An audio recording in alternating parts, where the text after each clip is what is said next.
देखिए, एक बात बताइए, मैं पहला सवाल सभी दल के नेताओं से कर रहा हूं। पहला, कि सत्ता पक्ष बेचता है या विपक्ष बेचता है? ये क्या मतलब? बेच तो कोई रहा है ना, कोई पैसे वाले ही ना बेचवा रहे हैं। कौन बेच रहे हैं? और बेच किसके संरक्षण में रहा है? थाना इसमें इन्वॉल्व रहता है, डीएसपी इन्वॉल्व रहते हैं, ऊपर से नीचे पैसे जाता है। हर व्यक्ति को पता है कि कहाँ शराब उतरता है, कहाँ शराब नहीं उतरता है। छपड़ा में एक बार की घटना तो है नहीं। सिवान में 2022 में से लेकर के अब पहले भी और अभी इतने बड़े तादाद में लोगों की जिंदगी मरी की मारा गया।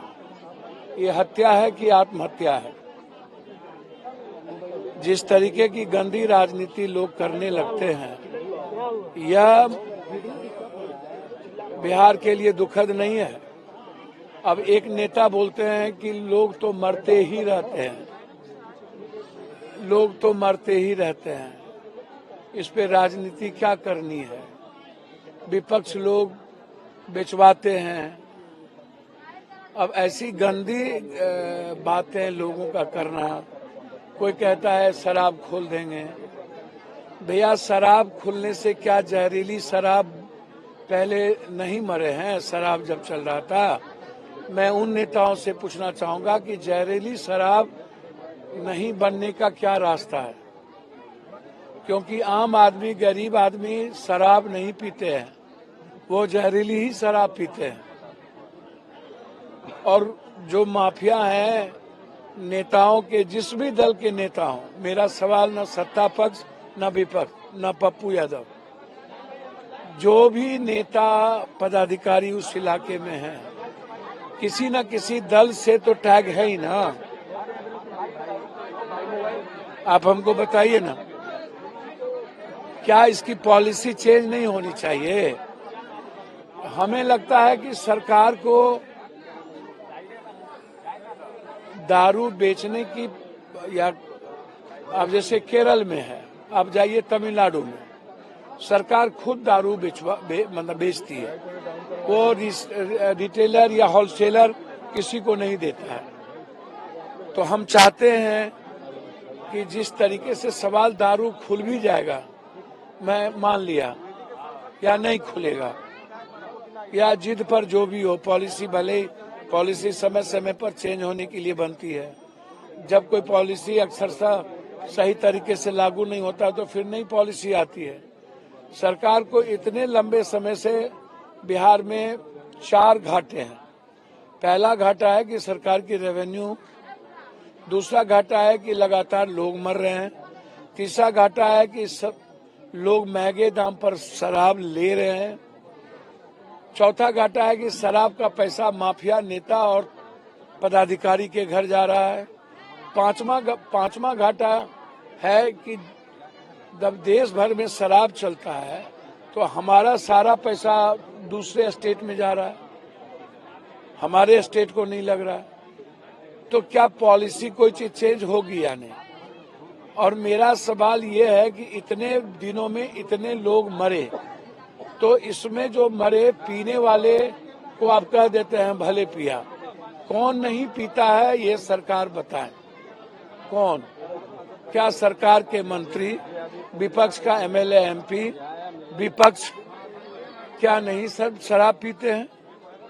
क्या आप जाकर के बाहर ताशकंद में, दुबई में, रसिया में, चाइना में, दिल्ली में, बम्बई में, अन्य जगहों जब जाते हैं तो क्या आप शराब नहीं पीते हैं?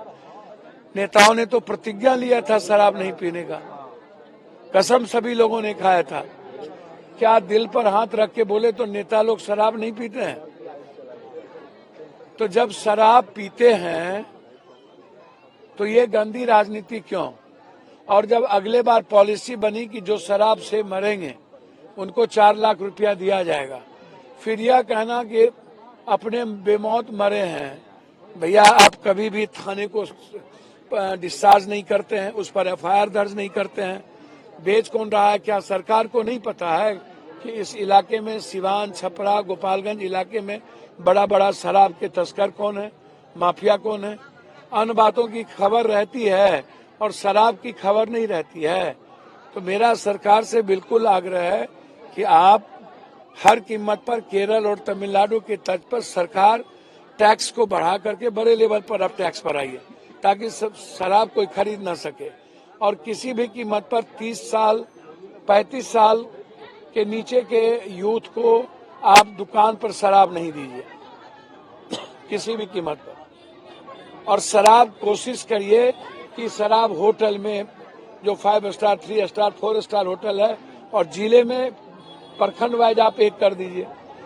मेरा जो आग्रह है, जो मैं देश को समझता हूं, जब सभी जगह लीकर बन रहा है और सभी जगह लीकर चल रहा है, एक ही देश में आप अच्छा काम है ये, शराब नहीं पीना चाहिए। मैं कामों को गलत नहीं मानता हूं, सही काम है कि शराब नहीं पीना चाहिए, लेकिन किसी भी चीजों को आप ब्रेक करते हैं तो नया रास्ता लेता है। बांध दिए तो बाढ़ आता है, बांध नहीं रहती, अन्य कंट्री में बांध नहीं है तो बाढ़ नहीं आती है। जब आप कोई रास्ता रोकिएगा तो नया रास्ता अख्तियार करता है। और अंतिम सवाल मेरा पूरे नेताओं से, जो बकबक ज्यादा करते हैं कि हम शराब खोल देंगे, रेवेन्यू यहाँ से आ जाएगा, ऐसा करेंगे, हम पहले जानना चाहते हैं कि जहरीली शराब के लिए पॉलिसी क्या होगी। हमें पूरे बिहार का नेता बताए कि जहरीली शराब, क्या शराब खुलने के बाद नहीं बिकेगा? क्या इसके पहले नहीं बिकता था? क्या जब शराब की रेवेन्यू इतनी हो गई थी तब क्या जहरीली शराब पी करके लोग नहीं मरते थे? तो ये शराब का सवाल नहीं है, ये सवाल है जहरीली शराब का। और ये सवाल है जहरीली शराब बना करके अरबों करोड़ों रुपया कौन कौन हिस्सेदार है। इसमें हिस्सेदार नेता है, जो बनाता माफिया पैसे वाले वो है, और पदाधिकारी है। तो ये तीनों न दोषी हैं। दोषी जनता कैसे हो गई? जनता या तो शराब भी पीती है या तो जहरीली, गरीब आदमी पीते हैं। ये जो यहाँ 7 मुशहर आप देखे मरे हुए, ये मुशहर कौन है? इसको क्या पता इनकी लाइफ क्या है? इसीलिए हमने इनको 10-10 हजार रुपया मदद की, ताकि ये गरीब आदमी को काम धंधा नहीं मिलता है, ये अपना दुकान कर ले, सब्जी का, अंडा का। काफी बड़ा दुकान 10 हजार में हो जाएगा। और मेरी हैसियत इतनी बड़ी है नहीं कि मैं 1 लाख 2 लाख दूं, लेकिन इतने गरीब की मदद ना होना मुझे लगता है कि ये गलत जाएगा। और मैं चाहूंगा कि इस इलाके के जो जहां ये घटना घटी है, वहां के थानेदार सस्पेंड हो, 302 का मुकदमा लगे हर कीमत पर। ये हत्या का मुकदमा, एक्साइज पर हत्या का मुकदमा लगे। एक्साइज को पैसा जाता है, इसको सस्पेंड करके नहीं छोड़ा जा सकता, और इसको डिस्चार्ज करना चाहिए। इसकी नौकरी खत्म होनी चाहिए हर कीमत पर। और जो लोग शराब बिचवा रहे हैं, उसको आजीवन कानून बने कि आजीवन कारावास का गुनाहगार हो, अन्य स्टेट की तरह। तमिलनाडु जो लोग शराब में पकड़ाते हैं बनाते हुए, उसको आजीवन कारावास है, टिल, उसको टिल सजा होनी चाहिए। ये मेरा डिमांड है। तो परिजनों से बात हुई, परिजनों ने क्या? परिजन का कहना है यहाँ तो शराब हर जगह बिकता है। हमने कहा कैसे लिए, कहाँ लिए? बोला तो सभ्य जगह बिकल है, हम का करी, तो मैं का कही। तो बाहर से शराब आता है और उसके बाद यहाँ पर लोग बेचते हैं। यही तो स्थिति है। तो इसमें जो लोग फालतू बात करते हैं, नेता लोग, दल के लोग, एक दूसरे पर आरोप प्रत्यारोप, ये जो त्रिशूल लेकर के निकले यहाँ है ना, ये जो गाली गलौज कर रहे हैं, मुसलमान ऐसा मांस फेंक देता है, वहाँ पाकिस्तान में हिंदू की लड़की को उठा लेता है, ऐसे लोगों को नीतीश बाबू बैंड करिए ना। सुप्रीम कोर्ट का ऑर्डर है, जेल में बंद करिए। हम ऐसे लोगों को एक कदम नहीं निकलने देंगे जो किसी जाति को गाली दे और जो किसी धर्म मजहब के नाम पर नफरत पैदा करे। आप जाति को कैसे गाली दे दीजिएगा भाई? किसी जाति को गाली देने का आपको अधिकार है, संविधान अधिकार देता है। कोई भी हो, पप्पू यादव हो या पप्पू यादव का बेटा हो, यहाँ आकर के काम करे ना। जो गाली गलौज देते हैं 51 आदमी लगभग बड़े हैं, 49 आदमी 40 अभी तक में। इससे बड़े ट्रेजरी क्या हुई? इससे बड़ी घटना तो कुछ है नहीं। तो बिहार में जिस तरह शराब बंद है, अवैध शराब भी बंद होनी चाहिए। भैया मैं अवैध शराब की ही तो बात कर रहा हूँ। मरते दम तक बंद होनी चाहिए। सबसे पहले अवैध शराब ही बंद होनी चाहिए। और हम नीतीश जी से हाथ जोड़ के पैर पकड़ के कहते हैं, आपकी पॉलिसी गलत हो सकती है, आपके विचार गलत नहीं है, लेकिन पॉलिसी ठीक नहीं है। मैं हाथ जोड़ता हूं नीतीश जी, प्लीज प्लीज दारू जहरीली शराब को रोकिए। और सभी नेताओं से कहता हूं कि राजनीति मत करिए। और नीतीश जी, एक आग्रह है, तमिलनाडु के तट पर इस कानून को सबसे पहले लाइए। जो शराब बेचते हैं उसको किसी कीमत पर आजीवन कारावास हो।